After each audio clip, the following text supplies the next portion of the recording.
Now, I have been living with these men's detectives in my head for the past fortnight, and I have come to the conclusion that they are a very odd lot indeed. And so I'm just going to throw the discussion open and ask them, in no particular order, to tell me how they came to create these very eccentric suits. Who would like to go first? Nobody, I suppose.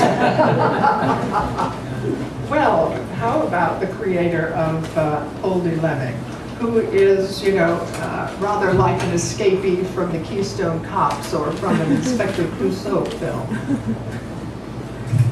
Well, I think Lemming is, of course, he's a loser in some way, yeah? And he's a loser concerning, you know, money, concerning that what we call Erfolg, success. But in another way, he's a winner, and he's a winner concerning his heart, his love to life, for life, and love to the world. And I think it's very typical thing of Austrian crime novels that we've got no heroes. All of our investigators are very human. You can identify with them, and some of them are very ungeschickt, very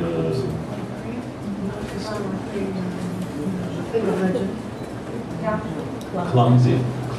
Thank you.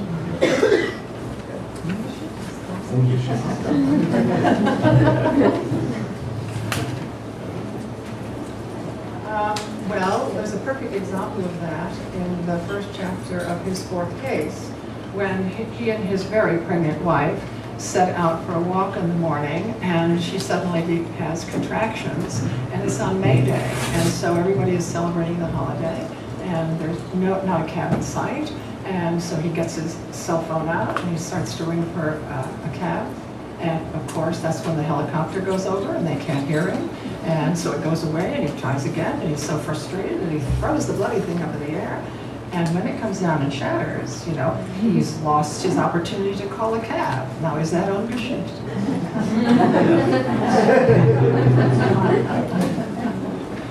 Concerning the fiction, Austrians are clumsy.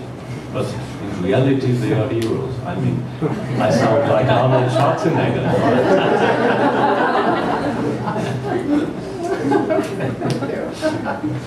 Would you like to tell us about your middle-aged Arab?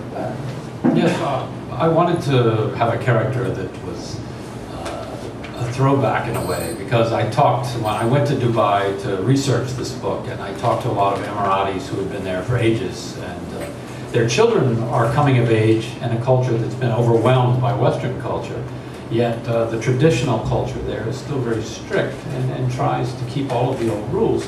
And it's hard to keep their young people, the boys and especially the females, from being, in their eyes, corrupted by this. And Sharaf is of a mixed mind about this because he enjoys the wealth that most of the families there have. Everyone has a home, and usually a compound of homes where their extended family live. And he's had this police job for a long while, and he's very well educated, and he's incorruptible, which isn't always the case with the police force there, partly because the whole civil service, whether it's judges or police or whatever, there's so few genuine local people there that as the country has grown fast with all these expats moving there, they've had to import policemen from all over, from Sudan, from Palestine, from different parts of the Far East. So their police force and even their judiciary is very international in a lot of ways. And so someone like Anwar Sharaf feels like his country is being taken over from within by either Western culture on the one hand, or by nationals of other nations in these civil service jobs which don't pay that well and therefore are open to corruption. So he's fighting this little war of his on a lot of different fronts, and he's trying to keep his daughter, who is in her mid-20s and is a successful businesswoman. She owns her own business, yet she lives at home because she's not married yet, and she has a 10 o'clock curfew.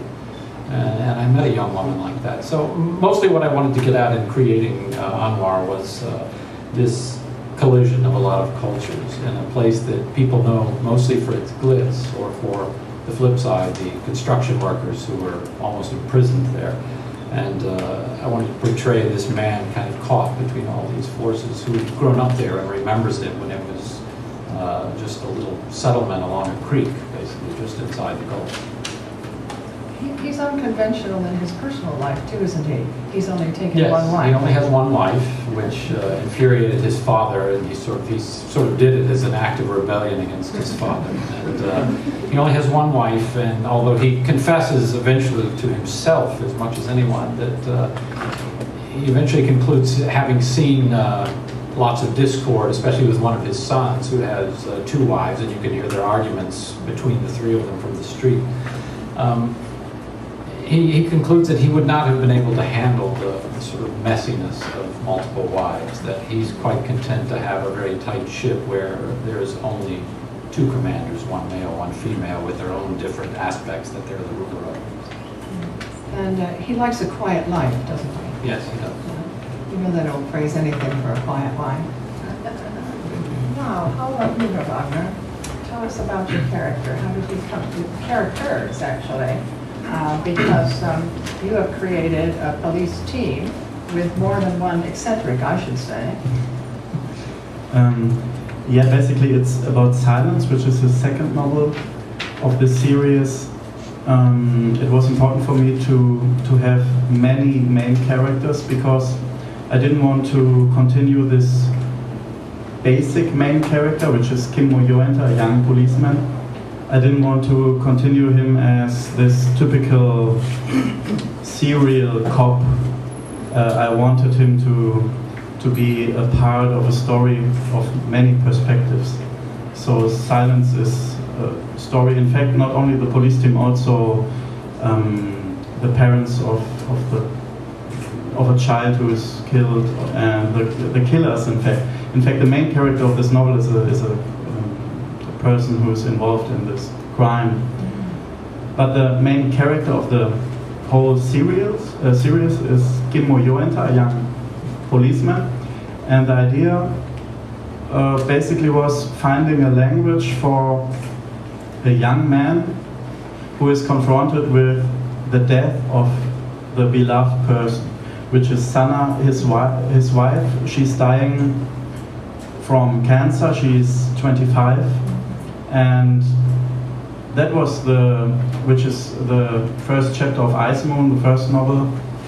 Sana is dying and Kimmo is sitting next to her, and that is this basic scene of this whole series, how Kimmo is developing and living with this loss. And in fact, there is another eccentric policeman called Kettola, who is retired, like you said, and yeah, he's in Ice Moon. He's one not so important character, and I like it if suddenly one of those is becoming the focus is suddenly, or taking another person. It's something which I like about telling characters from one book to the next. Like all those are important, and everybody can become important suddenly. You know, that's someone nice, having such an ensemble of characters. Well, I must say that I hadn't read the first book, and I thought that Katola was the main character, because we're with him from the very beginning, and his will dominates so much. In Silence. In Silence. Yeah. He's I think in Silence, in a way, he is the main character, and Timo Corvinzo, who is one of the killers, if you want to say. And that's what I like about Silence, because the basic main character, Kim Mo-yoenta, is the hidden main character. Yeah. He's not so like this cop who is solving the case. He's very silent in this novel, and taking, in a way, I see him taking this whole story, taking the grief and the loss of all those people, and so he is he's in the heart of this novel, but he's not this, not the only one who is important, and that's what I like about this. And when he and Catola are together, and they seem to be working together, there's often this wall of silence between them, though. But somehow thought transference occurs, or some kind of communication, and there's a great deal of tolerance or respect, perhaps, on Kimo's part for Catola, because he does allow him to hijack the investigation, doesn't he? I mean, it's quite extraordinary. Yeah, basically, Kimmo, anyway, is very unconventional, is it possible to say? Yes, it is. That's what I like about this character, because when Sana is dying, somehow he's creating, from this loss, he's creating some kind of power, also of helping people. Like I think he's helping Catola in a way, in this novel. And he is able to develop this because he lost everything. So he doesn't have to be interested in this conventional thinking anymore. For example, if in the night at 3 o'clock there is one other colleague in another novel standing at the door, he has a costume of Santa Claus, and everybody would say, "What are you doing here? It's late. What's this? You're looking ridiculous." But Kimmo only says, "Come in, I'll make some tea." So that's what I like about this young man, because his reactions are different, and I think they are he's reacting in the way I would sometimes like to react in life. So that's what I like about him. Thank you, thank you. And Mr. Felle, you must tell us about Paul Osborne, who is like an unguided missile ready to explode at any moment. He is a champion substance abuser, and yet he's a very moral character and loyal to his friends, etc. in many ways, on many levels of society. So where did he come from? In fact, The Two is the second book I wrote about Maori. The first one called Aka, but because in my first book, the hero is a Maori, so we don't learn or discover a lot of things about Maori. And especially because the first time I went to New Zealand, I was 21. So I was more interested with Maori, New Zealander girl than the Maori culture. So after this first book, I said, you have to do the job like an American guy. So you have to come back and discover the Maori culture. So in Utu, the hero is not a Maori, he's what we call a Pakeha. Pakeha is a white man in New Zealand, of course. And he fall in love when he's young with a Maori girl who lives on the other side of his house. And I think the reader discover Maori culture with like him, in fact. But about especially Paul Osborne's character, when I was 20, well, just before go to New Zealand. In fact, I'm coming from Brittany. It's on the west coast of France, and we usually drink a lot, like another country, but we drink a lot. And one time, I drank too much, and I didn't know what I did for 5 or 6 hours. I had a hole in my head. And it was very strange. And after, some of my friends said, "Oh yeah, yes, and I saw you in a nightclub." But which nightclub? I thought I was asleep at midnight, but in fact at 6 o'clock I was dancing like this. And it's funny, but it's a bit sad. I could die, for example, this night. So Paul Osborne, yes, he used a lot of drugs, so he didn't know all the time what he do. Yeah. So that's why he's Why does he overindulge so much? Why does he overindulge so much? because he's a romantic guy, very romantic guy, But doesn't he also suffer from triste? He suffered a lot. Why? Because of his unrequited love for Hannah, isn't that true? Yeah, because she doesn't love him. He's always run after her. There is a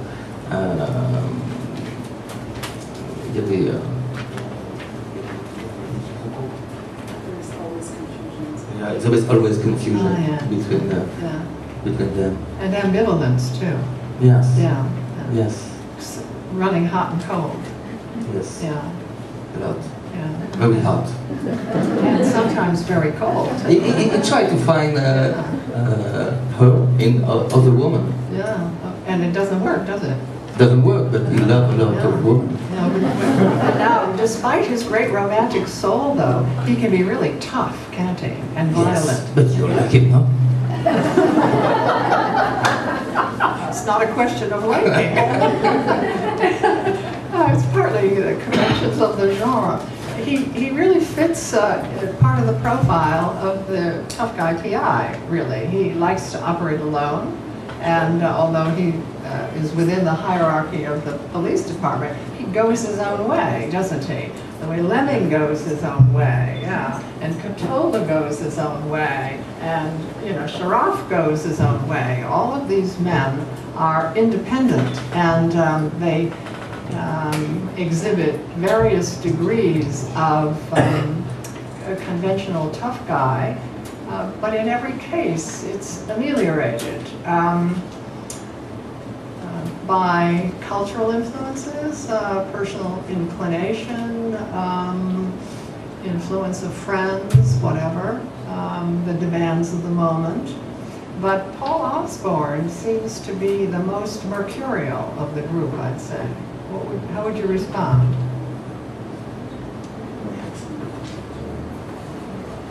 What do you think? It's not easy for me to talk about this guy because I feel very close to him. And you didn't read the book, but he's a French guy, yeah. I don't know, I'm supposed to be nice. I like drugs. Yes. Okay. Well, why not? Well, what about his methods in solving crimes? Well, what about his methods, in solving crimes? Very personal. Very personal methods. You use. For example?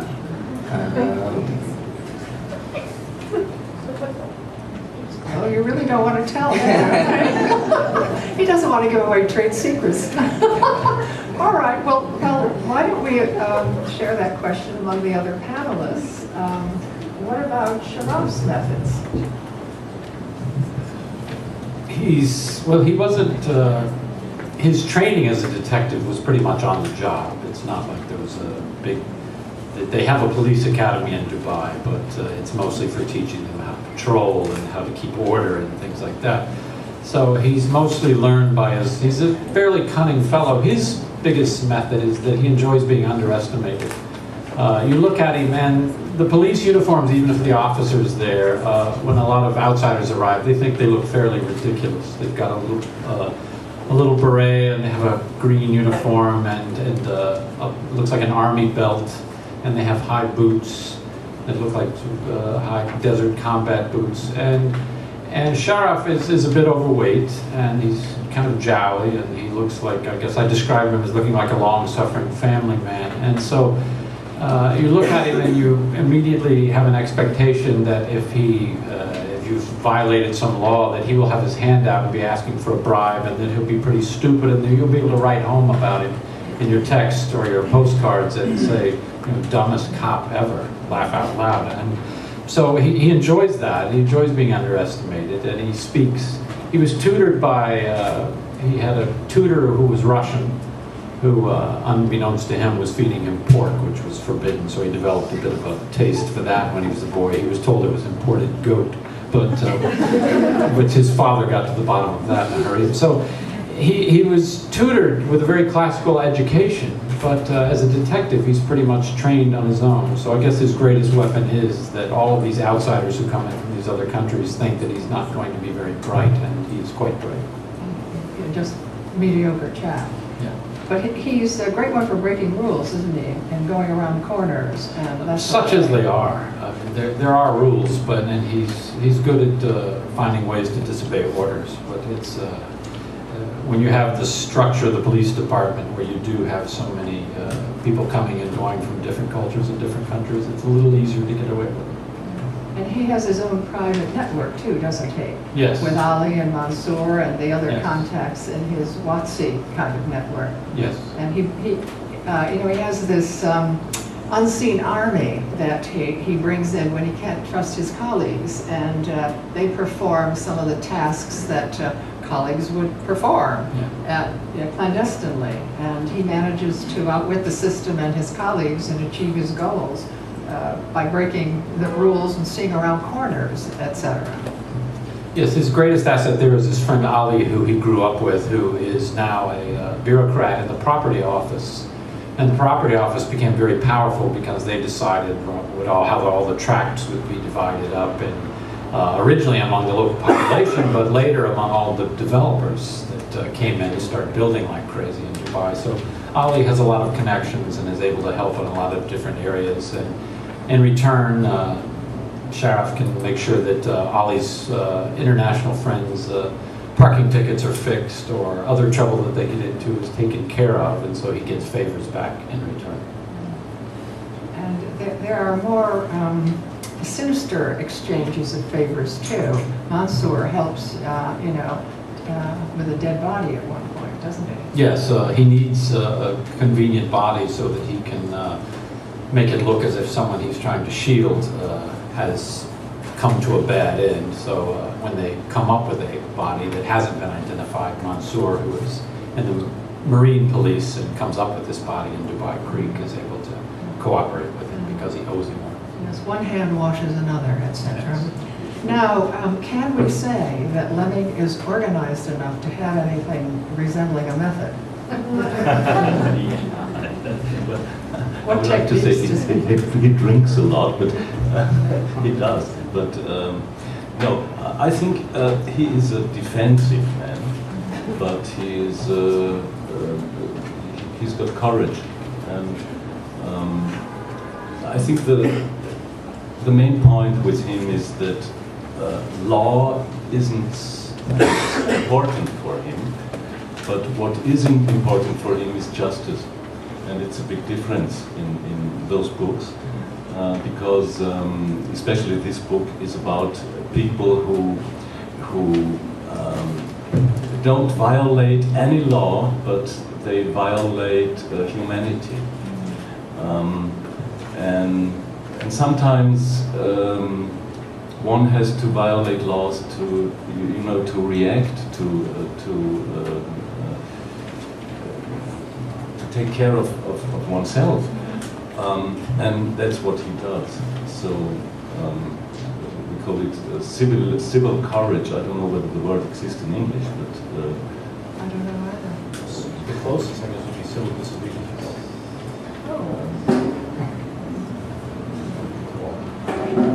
it's like helping somebody who Passive resistance. passive resistance. Yeah, no, it's not the same. It's to help somebody who is perhaps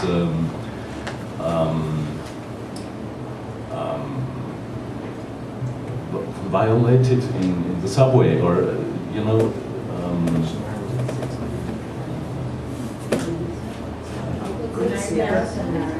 Like a good Samaritan.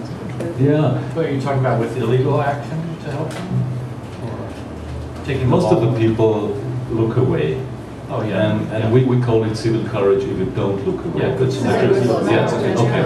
Yeah, that's right. And that's one of his methods. But he does get to the bottom of whatever the problem is usually, doesn't he?